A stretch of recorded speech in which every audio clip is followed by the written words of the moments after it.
Hello, you fantastic people, and welcome back to Borderlands 3. It's been a hot minute since I've said that, but in this video I have got my level 65 Mayhem 10/11 VLADOF Allegiance Flak. I asked last night via the YouTubes what you guys wanted to see for an Allegiance Flak build, and by far VLADOF Flak won. So in this video I've put together all of the best VLADOF weapons and even some of the trashy ones, and the fingers crossed they get buffed. But there's actually a huge variety of really good VLADOF weapons at the moment, so I put them all together for this build. I'll start showing you guys some gameplay on screen so you guys can see how many there are and how well they do in this game. There's a bunch that have been recently buffed. For example, the Shreddifier is actually one of my new favorite VLADOF weapons. They're amazing. Of course, the Monarch and the Light Show are pretty much the goats of all weapons in the entire game, let alone in the VLADOF collection, as you guys probably already know. So I'll only have a few clips of those. But as for the rest, there's actually a ton of really good options. All the sniper rifles made by VLADOF are top tier weapons in the game, which is a ton of fun to use, like the Lyuda, the Boogeyman, the Prime. Unfortunately, the Prime only comes in fire, but like it keeps up with the rest of them, so they're all really worth collecting. This build, by the way, does not require any DLC whatsoever. I am using some DLC items just because I have them, and why not show off the variety of weapons if you do have DLC. But if you only have base game Borderlands 3, don't stress, you'll easily be able to make this build and it'll still do a ton of damage because most of these weapons are base game items. And as you guys can see, I ran into a bunch of different takedowns and bosses today, testing out all the weapons, and there is a huge variety of not only vibe weapons, but some that are really strong, particularly with recent buffs as well. So it's quite competent of doing any content in this game. So yeah, in this video, I'm going to show you guys the weapons I would recommend from the VLADOF collection, the strongest ones, and the ones that hopefully will get a buff soon. Plus the anointments I would recommend for those weapons, plus the gear like the shield, class mod, artifact, all that good stuff.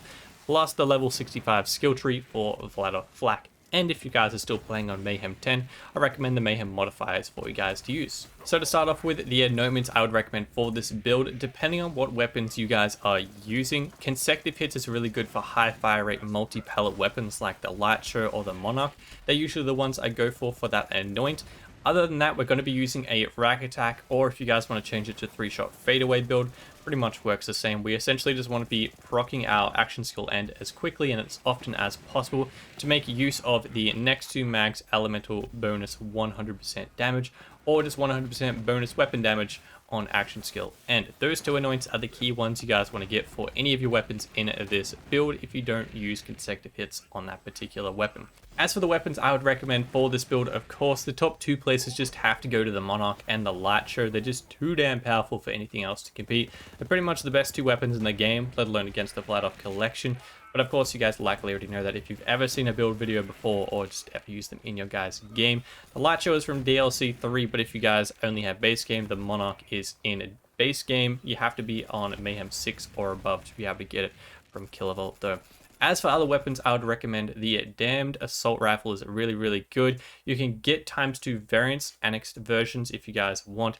They're even better. Try and get as high mag size as possible, pretty much the go-to for any VLADOF weapon because that reload speed is quite slow. This thing does do a chunky amount of damage. It's not going to be your go-to for killing things like Graveward with a ton of health, but it is a really good mobbing weapon. As for the Shreddifier, now you can get ×2 the Super Shreddifier. This thing is ridiculously strong. It actually got buffed quite a little while ago now, but it was after the most recent DLC, so a lot of people don't even know how amazing it is. If you guys haven't used it, try and get yourselves the best version you can. I have next to max corrosive on a corrosive Super Shreddifier. This thing can handle anything that is armored in this game. It can take on the entire melee 1 takedown by itself. Of course, reload time is a little bit slow, but the damage output is so worth it. You can take on literally everything. It's a ton of fun. Would recommend that one. The Boogeyman Sniper Rifle, this thing is a ton of fun to use. If you take out an enemy, there is a chance to spawn a Boogeyman, which is a skull, which essentially homes in on enemies and takes them all out one by one as you're just making your way through the battlefield. It's awesome. Plus there's a high chance not to consume ammo, so you can pretty much just fire this thing forever, which is really good for VLADOF snipers because avoiding reloading is awesome. As for the backpack here, we actually have a huge collection. We've got some more Light Shows. The Infinity Pistols, I hope you guys saw the clips at the start because Infinity Pistols are actually pretty decent in this game. Ton of fun, would recommend collecting those. I only have URAD anoints on my Infinity Pistols at the moment because I was at one point making just an Infinity Pistol build, but generally this build isn't URAD. The Firefly is from Arms Race. This thing is incredibly buggy, doesn't work at all for bosses. The little special Firefly effect doesn't work. But for mobbing, it's a pretty decent weapon. You can take on most enemies with it. The Magnificent Pistol, I gave it a go. I threw it in there just for the save file if you guys want to test it out.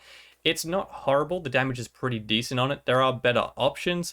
It's just the reload time of 6 seconds is horrific. That's why I just choose other things to use. The Monarchs, of course, consecutive hits on these are a staple of pretty much every build ever. The Boomsicle are really good weapons. If you guys can get particular elemental types, they are super rare, so I only have radiation and non-elemental. But if you guys can get a couple of those, you're going to be sweet. They do a ton of damage against anything in the game. The Web Slinger, again, I just chucked it in there. Fingers crossed it gets buffed again because it just kind of sucks, if I'm going to be honest. The Dictator, I actually got 2 of these today, literally just farming bosses, testing out other weapons. These also just don't compete against the Monarch. It's just a way better version of the Dictator that's ever been. And this thing just doesn't do the damage. But I threw it in there, fingers crossed, maybe one day they buff it. The Backburners, these things are great, can take out anything in this game. It's totally overkill for mobbing situations, but if you want to take out any boss just super easily on autopilot while you watch something on the other screen, then try a Backburner. The Jericho, again, I chucked it in their situation. It doesn't do any damage. The Prime, amazing sniper rifle, only comes in fire. But if you want to test it out against pretty much any flesh enemy, it's going to destroy them. The Lyudas are my favorite sniper rifles in the VLADOF collection. They are awesome. Super fast fire rate. Now has ridiculously fast reload time due to the recent-ish buff. These are great, would recommend collecting all of those. And we have the rest of the Boogeyman collection in here because we've done so many runs of Arms Race over on stream. Now, as for gear you guys want, I am going to be using a rack attack build. So I'm going to be using on action skill start, activate any effects that trigger on shield break or fill annoyance because they're so amazing with Nova shields. The Frozen Heart is my particular favorite. I've recommended it in a few different builds. If you guys want practically immortality with Rack Attack Flak, use a stopgap with the same ability. You have immunity every 5 seconds, and you can spam racks every 5 seconds, so you just have that immunity up all the time. A Frozen Snowshoe is a slightly weaker version, but high capacity Frozen Heart. Make a decision with that one. We have a couple of transformers in here. Essentially, if we just want to use a basic shield, if you guys want to start off shield, that's the one to go for. It's pretty easy to get. And we also have old gods in here because if you guys want to take out particular bosses faster, have an extra 20% elemental damage is pretty damn nice. Oh, and we also have a front loader in here just to reduce the health down if you guys are using URAD annoyance for this build. As for grenade, if you guys want to stick with the VLADOF Allegiance for this one, the It's Piss grenade is the one I would recommend. If you hit an enemy with this, they'll take 20% more damage for 6 seconds. Really good for boss fights, really good for melee one takedowns and stuff like that. If you just want to keep spamming them, all the enemies will go down way quicker. If you don't care about the VLADOF Allegiance, I would recommend a Cloning Hunter Seeker. You actually stack your kill skills faster, particularly in boss fights, and it actually takes out enemies themselves if you guys don't care about the VLADOF Allegiance. Regardless of which one you guys go for, the anoint you want to try and get on is on action skill and gain 50% bonus damage of whichever elemental type you would like to use. I have pretty much everyone in here except Cryo because I don't really use Cryo if I'm going to be honest. As for class mods, you want to go for a Bounty Hunter. It's pretty much Flak's best class mod for most situations. We have a really good one for assault rifles in here. Now that the UI is finished bugging out, we also have a sniper rifle one, and we also have just a standard weapons that don't fit into the other two categories. Class mod. So just try and get the best passives you can on there. As for skill points at the top, you just want to try and get as many points into most dangerous game as you can, which is a little skull with the dollars next to it. That is the best skill you want to try and put your points into for class mods. Now, as for artifact, the Pearl of Ineffable Knowledge is just the best artifact all around for this build. Try and get fire rate and mag size on there if you guys want to farm, save file farm DLC 2 for it. If you don't have DLC, don't stress. The one I would recommend is a Snowdrift Auto Idle or a Snowdrift Victory Rush. Those are the best non-DLC artifacts that I would recommend for the build. I always keep a Cutpurse Launchpad on me, particularly if you guys are doing Guardian Takedown, because the ammo consumption there is disgusting. All you have to do is chuck on that, ground slam a couple times, and you'll actually get ammo back in the magazine of the gun you're holding, just for slamming on the ground. Super easy, would recommend keeping that on you at all times. Now, as for Mayhem Modifiers, I'm not using Mayhem Modifiers because screw rolling those for 45 minutes each build, I cannot be bothered. But if you guys are still rocking Mayhem 10, the ones I would recommend for the very hard modifier is Holy Crit or if you guys want to use buddy system, that would be the other one I would recommend. As for hard modifier and medium modifier, I would recommend Drone Ranger as well as Healy Avenger. They're super neutral, nothing really has a chance to actually regen health before Flak's already killed it, so they pretty much do nothing. As for easy modifier, there's a ton of different options. I usually go Speed Demon if I'm going for Guardian Takedowns, so zooming through them super quickly is super fun, as well as you can go the gun damage one that increases your gun damage and destroys your recoil and accuracy. Whichever one you guys want to rock for that, honestly, easy modifiers are all pretty easy. As for the skill tree at level 65, for Green Tree, starting off with Furious Attack, put 5 points in there. Shooting things essentially gets you increased damage. 5 points in Overclock, increased fire rate, and then increased fire rate after reloading is so nice on VLADOF weapons because they're already so quick and they just go brrr after you've reloaded, which is awesome. 3 points in Turn Tail and Run, increase health regen and damage reduction whilst moving, which is nice because I'm usually trying to sprint away as Flak pretty much all the time. Gun damage and fire rate is increased while you are still. So if you're trying to take out bosses, stand still for a second and you do a ton more damage. I always put a point to lick the wounds. You die from so many random things as Flak, so just chuck it in there, pet will pick you up. Put 5 points into Eager and to Impress. Essentially, if you take down an enemy, you get action skill cooldown back faster, which is nice for pretty much the entire build. But for Rack Attack, if you just want to keep spamming, particularly if you're going for stopgap immunity, having that all the time is very, very nice. I put 3 points in Self-Repairing System just to get down further in the tree. A little bit of increased health and health regen is nice. 3 points in the Fast and Furious. Increase gun damage, movement speed, and pet damage while above half health. We're not going to be rocking a URAD build generally, so you're going to get those bonuses. As for the power inside, that is the capstone trigger point in here. Flak and Flak's pet gain increase gun damage when Flak activates action skill. Actually, sorry, it's just regular damage. So damage across the board, including grenade damage, all that stuff, is increased by 25% when you activate your action skill, aka Rack Attack spam. That's all the time. It lasts 15 seconds. And if you're at full health, you actually get double the bonus, aka 50% bonus damage, which is awesome. Now, as for a Red Tree, 3 points in Leave No Trace, essentially when Flak hits a critical hit, which is all the damn time, you get a bullet back in your magazine, which you are holding. Now, for VLADOF weapons, it's not super useful. Usually you use it for Jacob's weapons because you get bullets back in the mag and never have to reload. But I chuck it in there. It's worth a little bit of extra time. You don't have to reload and the magazine keeps going, particularly for some weapons that are close to one clipping a boss. It just helps out a little bit more. 5 points in Interplanetary Stalker, increase gun damage, or just, sorry, regular damage again, pet damage, and you get a few extra bonuses in there. It's a kill skill. It's a very, very strong one. I only put 2 points into Hunter's Eye for this build because most VLADOF weapons are single pellet, like the Shredder Fire, the Damned, there's plenty others, but I'm going to blank. Most of them are single pellet weapons, so I actually put 5 points into Two Fang rather than most points into Hunter's Eye for this build, because this generally will work out better for those weapons. Flak has a chance to fire an extra projectile per shot.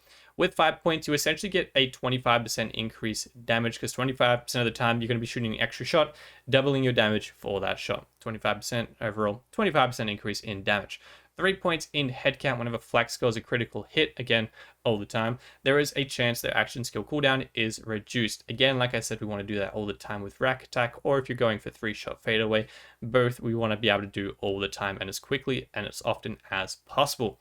Moving down 3 points into Big Game, Flak's hunt skills become much more effective and have a longer duration. Hunt skills are things like Most Dangerous Game, Interplanetary Stalker, and there's a few other ones in the other trees. Most Dangerous Game is Flak's best kill skill. This thing is ridiculous. That's why you want to try and get as many points in here from your class mod. We have all three, doubling this thing's effect. Total of 50% gun damage, 20% critical hit damage, handling increase, which is pretty good for VLADOF weapons because they're pretty crazy with that fire rate. And pet damage is increased by 54%, which is pretty nice because pets already do a decent amount of damage nowadays as well. And it lasts 120 seconds after killing a badass or named enemy, which happens pretty regularly in things like takedowns. The Galactic Shadow point is so cheap, 15% critical hit damage for 1 point, so nice. And then down to Megavore, the capstone for Red Tree. Flak gains a chance to score a critical hit with weapons against any part of enemies. 20% of the time you hit an enemy in the body, you're going to get a critical hit for free, which is amazing for damage, for head count, getting your action skill cooldown back, and bullets back in the mag via Leave No Trace, and a few other abilities as well. Now for Blue Tree, you want to put 3 points in Persistent Hunter. Flak's gun damage is increased in action skill duration. Not very useful for action skill duration for Rack Attack, but having that gun damage is pretty nice. And the other two are pet abilities, so Who cares about those? Chuck 2 points into Ferocity just to get down, 20% increased pet damage. And then we're getting down to Blue Tree Capstone in the second row. Frenzy. It's a hunt skill. Whenever Flak's pet deals damage, Flak and their pet gain a stack of Frenzy. Each stack of Frenzy increases damage. The stacks decay after a few seconds. It can stack 10 times. Now I have an extra 1 point for my class mod, but generally at 5 points you get 4% per stack. 10 stacks, that means 40% increased damage just because your pet shot 10 things or something 10 times. On top of that, pair it with 1 point in Heat Bites. Whenever Flak's pet takes damage, the pet returns some of that damage to the attacker, meaning they're actually stacking Frenzy for also getting shot, which happens regularly, very easily in takedowns, and pretty much by the time you make it to a boss, for example, you jump into the Graveward Arena, if you're using the Jabber, he will stack Frenzy to 10 stacks before you actually get to Graveward and start shooting him. AKA, you're going to have 40% increased damage all the time if pet is out, which is awesome. Now we're going to be using a rack attack build, like I said. Generally, I use rack attack, flock and load, and rack accelerate. If you guys want to use 3-shot fadeaway instead, you're more than welcome to. Go fadeaway. I would use Not My Circus, and of course, Unblinking Eye. Now, as for pet, like I said, I use the Gunslinger Jabber for bossing situations. He stacks Frenzy faster because he has the fastest fire rate weapon, and he doesn't have to depend on enemies hitting him to stack it quick enough. I also use him for the Wotan fight because he doesn't get curb stomped because he's not a melee enemy. For all other situations, if I'm using elemental weapons, I'm going to be using the Spider Ant Scorcher for that 10% elemental damage. Otherwise, the Great Horn Skag is actually also a good choice because you get 5% damage and 10% gun damage. All three of those are interchangeable and great choices for this build. And that is everything I have for level 65 VLADOF Legion's Flak. I really hope you guys found this video helpful or enjoyable. If you did, don't forget to smash subscribe down below. It's totally free, helps me out a ton, and I very much do appreciate it. Other than that, we have a Twitch we stream to every night, a Discord with awesome people in it, and a Twitter, always linked down below. Hope you guys have a fantastic day. I'll see you guys in the next video, and I'll live stream. Till then, adios.